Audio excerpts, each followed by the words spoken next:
It is the responsibility of the team, and more specifically, the quality control manager, to ensure all forms, photos, and other documentation up until the point of arrival have been completed and/or double-checked.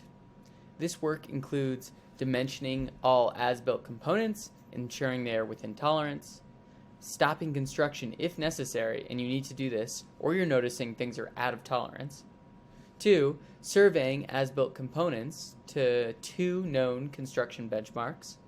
And 3, recording as-built elevations and double-checking them with the drawing set by projecting these values to the estimated tower saddle location, effectively checking progress for as-built span and delta H.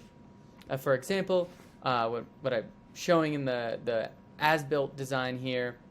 or as-built documentation, if you have your top of foundation or even your bottom of foundation excavation, when you are surveying that on site, what you're going to want to do is take that elevation and project it up here to the walkway or to the tower saddle so that you can make an estimate for where your cables are going to sit. And what this allows you to do is, if you notice you're off with your as-built dimensions, if you're going to be off delta H or you're off your span, you can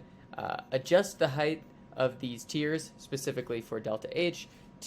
by a couple centimeters here or there to try and bring your saddles to their correct elevation. Now, this should be done within the first few days on site and includes an at minimum resurvey, checking the center line and checking the elevations of all as-built elements. And remember, elevation is the vertical location of the element relative to some datum on the survey, not just the height of the element, because we want to be able to tie our as-built components, or what we've done so far, we want to be able to tie that back into the design so we can double check we're doing everything right. And also try to be culturally sensitive when performing these checks. We don't want to come in and imply that the work that has already been done is incorrect or not done well, but we do want to establish that good engineering always relies on double-checking work. Now, in Eswatini, benchmarks are established with rebar or wooden stakes. Most projects will have excavation complete by the time of your arrival, and it's unlikely the rebar or wooden stakes will have gotten moved in any way.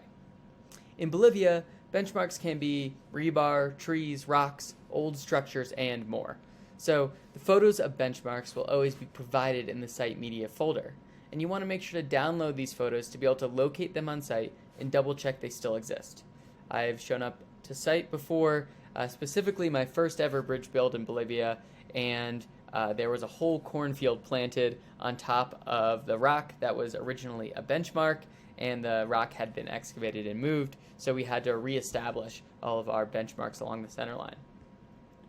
And I've included a few examples here for you of what some photos of benchmarks may look like and what some benchmarks could be.